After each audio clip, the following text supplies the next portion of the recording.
Victoria has recorded no new COVID-related and 7,531 new cases.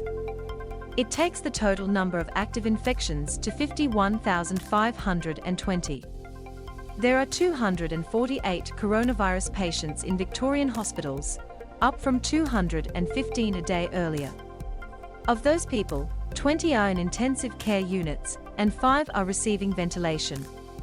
Just under 64% of Victorian adults have now received 3 vaccine doses, and around 94% of those aged 12 and older have received at least 2.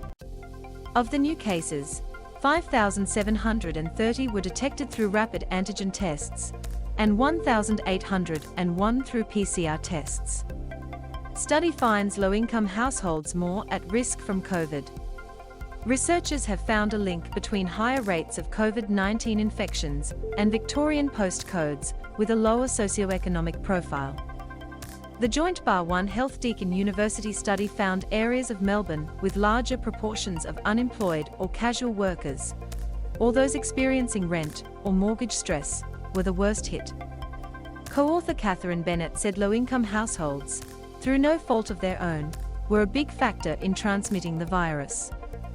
So it means that one household could have exposure to 10 or more workplaces, whereas for a lot of others, you could work at home, you could keep your income without actually going to a workplace, and you might have 1 or 2 workplaces, Professor Bennett said. This means we should never be in a position again where we're surprised about where the virus lands. We need to be recognizing where the greatest vulnerability is to exposure, and therefore transmission. And that's where we should be looking to build resilience so that the whole community is protected by that. M to mute, left and right arrows to seek, up and down arrows for volume.